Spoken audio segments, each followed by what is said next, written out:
สำหรับ EP นี้เนาะก็เป็น EP ที่3เนาะจะเป็นบทที่3ที่จะเว้าเกี่ยวกับข้อดีข้อเสียเนาะของการเลี้ยงนกกระทาเนาะเพราะว่าการเลี้ยงนกกระทามันก็มีข้อดีแล้วก็ข้อเสียเนาะเอาสำหรับเอาเป็นข้อเสียก่อนเนาะ1เนาะนกกระทาก็คือเวลาเราเลี้ยงน่ะมันจะมีกลิ่นเนาะกลิ่นถือว่ากลิ่นเหม็นกลิ่นนั้นถือว่าสารพัดเลยอันนี้ต้องได้บอกก่อนเลยว่านกกระทามันมีกลิ่นเหม็นเนาะสำหรับขี้มันถือว่าอันตรายถ้าว่าอ้อมข้างมีเรือนมีศาลหรือว่ามีคนอ้อมรอบหลายๆหั้นนะคือบ่ควรเลี้ยงเนาะเพราะว่ามันจะเกิดการกระทบกับคนอ้อมข้างมันอาจจะมีปัญหานำกันเนาะอาจจะมีเรื่องมีราวนำกันเพราะว่ากลิ่นของเสียจากนกกระทานะมันส่งผลกระทบต่ออ้อมข้างคืออันนี้ต้องยอมรับว่ากลิ่นมันแรงหลายเพราะว่านกกระทาเนาะอันนี้มันเป็นแบบมันต่างจากตัวอื่นเพราะว่าเป็ดเป็นไก่มันจะยังธรรมดาแต่ว่านกกระทามันจะรุนแรงกว่าอย่างอื่นเนาะมันอาจจะเฮ็ดให้เราผิดกับข้างบ้านได้อันนี้คือปัญหาเราอาจจะเจอเนาะมันทุกอย่างน่ะมันต้องมีเงื่อนไขเนาะถ้าว่ามันบ่อันนั้นมันบ่ได้เนาะอ่าในเรื่องแบบนี้เนาะอันที่2เนาะนกกระทาก็คือมันจะได้อยู่ประมาณอายุการใช้งานที่ว่าอายุจะไข่เนาะมันต้อง2เดือนขึ้นไปเนาะแล้วก็ประมาณฮอด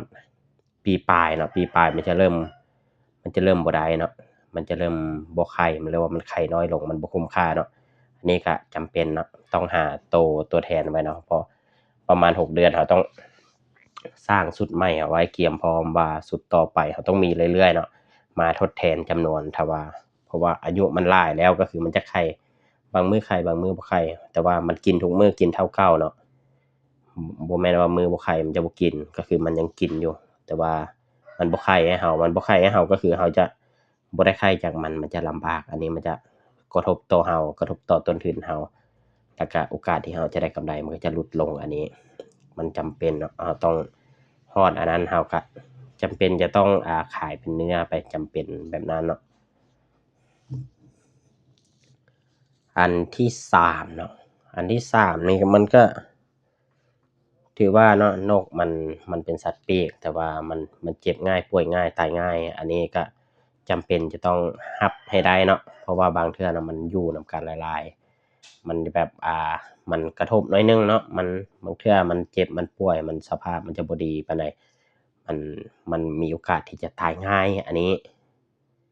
แล้วอันต่อมาก็คือมันมีเสียงเนาะมันจะร้องอันนี้แต่ว่าเสียงบ่คือไก่ต๊อกเนาะถ้าเป็นไก่ต๊อกคือบ่ยอมแท้ๆถ้าว่าในเมืองเนาะแต่ว่าถ้าเลี้ยงหั้นน่ะมันจะมีร้องมันจะมีอันนั้นตลอดนะบางเทื่อกลางคืนมันก็บ่นอน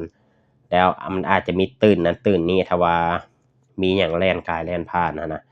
มันตื่นหั้นหลายๆบางเทื่อมันก็โดดกระแทกใส่บางเทื่อก็ถึกคอกหั้นบางเทื่อมันก็หลุดออกแต่ว่าส่วนใหญ่ก็คือมันจะบ่ค่อยบินเนาะถ้ามันอยู่ในคอกหลายๆมันบินบ่ค่อยได้แต่ว่า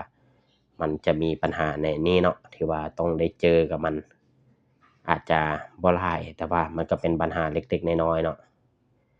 อันนี้ก็ถือว่าเป็นข้อเสียเล็กๆน้อยๆแล้วก็ถือว่าบ่หลายแต่ก็มันก็ต้องได้ยอมรับผลกระทบที่เกิดขึ้นเนาะแล้วก็ข้อดีเนาะสำหรับการเลี้ยงนกกระทาก็คืออาจจะพอรู้สึกดีขึ้นมาได้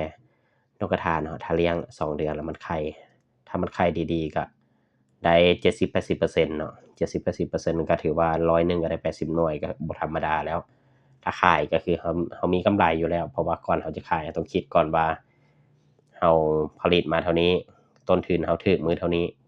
ผลิตออกมาเราขายเราสิขายเราต้องเอากำไรมันอยู่แล้วอันนี้เป็นสิ่งที่ดีเนาะมันได้เนาะ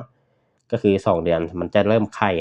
ทุกมื้อเลยมีแต่ว่าบางมื้อมันบ่ไข่หรือว่าอากาศร้อนมันหยังเปลี่ยนแปลงต่างมันบ่ไข่แต่ว่ามันเฉลี่ยคือมันไข่มันได้จำนวนที่หลายถือว่าดีเนาะอันนี้มันไข่เนาะไข่มันก็ถือว่าได้เนาะ แล้วข้อดีอันต่อมาเนาะก็คือเราสามารถปรับปรุงต่างๆได้ถ้าว่าไข่ธรรมดาไข่ลมเราก็สามารถขายทั่วไปได้เพราะว่าเราจะเฮ็ดนึ่งขายเนาะอันนี้ก็แบบแบบนึ่งคือนึ่งข้าวเลยเดะมันบ่ได้มีหยังหลายฮอดเอามาแล้วก็เอาหม้อนึ่งมาตั้งแล้วก็เอาฮวดมาใส่เอานั้นลงไปฮอดก็คือออกมาแล้วมันจะมีใส่เราโรยเกลือไปหน่อยหนึ่งหลังจากนั้นเราก็ไปถอกน้ำใส่เอาจับออกมาขายคือว่ามันยังอุ่นๆมันขายคือแบบ ขายตอนนั้นมันได้เลยถ้าแบบเราต้องเบิ่งกันว่าถ้ามีคนจองไว้อันนั้นแฮ่งดีเลยแต่แบบมีคนจองไว้ค่อยต้องการเด้อ50 100 เขานัดกันหรือว่ามัดจำเงินไว้อันนั้นคือจะเป็นสิ่งที่ดีเลยเพราะว่าเราเฮ็ดปั๊บแล้วเราเอามาเราขาย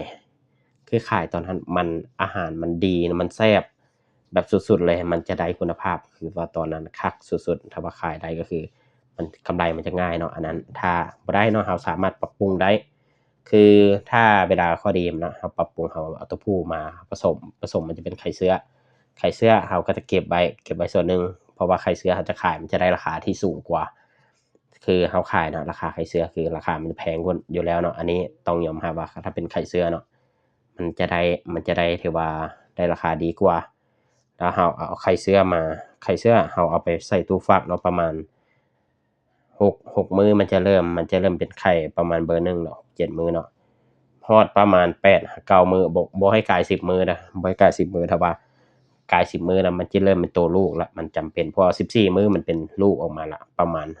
6-50มื้อคือที่เฮ็ดมาเนาะ6-50มื้อแล้วขายคือจากหน่วยเนาะอาจจะหน่วยละพันมันจะกลายเป็นหน่วย 2,000 มันจะอัปอัปราคาได้ง่ายอันนี้ต้องยอมรับว่ามันราคามันจะขึ้นเนาะแล้วถ้านอกจากนั้นเนาะเรามีไข่เสือแต่ว่าเราโพสต์ขายเพราะอยู่ในกลุ่มมันมีกลุ่มที่เป็นกลุ่มนกกระทากลุ่มหยังเนาะในเฟซเนาะ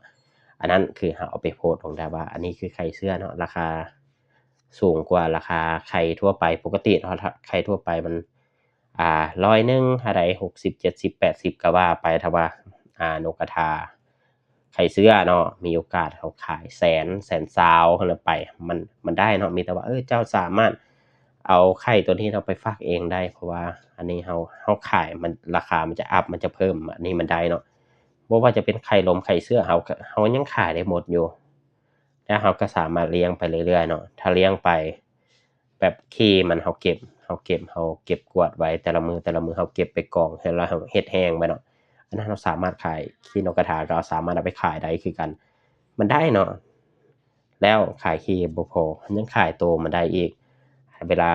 มันอายุน้อยปีปลายปีครึ่งคนทั้งหลังมันล่นมันอันนั้นหมดมันจิกกันเนาะเป็นปกติฮอดระดับนั้นถือว่าปริมาณมันไข่ลดลงเขาก็เอาสูตรนั้นออกขายเป็นนกเนื้อนกก็ขายเป็นเนื้อขายได้หมดคือมันแทบจะบ่มีหยังที่จะขายมันบ่ได้เลยมีแต่ว่าข้อดีก็คือมันก็ดีได้แต่ว่าเราก็ต้องยอมรับความเสี่ยงในกรณีต่างๆให้มันได้ซื่อๆข้อดีก็มีข้อเสียก็มีมันต้องมาเบิ่งว่าเราจะเฮ็ดจั่งใดเนาะเพื่อให้เราเนาะสามารถเฮ็ดได้เนาะเราต้องการเราจะไปสายนี้หรือว่าอยากลองถ้าลองก็ลองน้อยเนาะจะบ่เป็นหยังถือว่าเราได้ประสบการณ์บางเทื่อก็ค่อยอธิบายค่อยเว้าก็อาจจะบ่เข้าใจเท่ากับลองเองพิสูจน์เองล้มเหลวเองอันนี้จะเข้าใจดีกว่าถ้ามีหยังก็สามารถถามข้อยได้เลยนะ เข้ามาจะว่าคอมเมนต์หรือว่ามีหยังต่างๆเดี๋ยวข้อยก็ตอบให้เนาะอันนี้ก็มาเว้าประมาณนี้เนาะ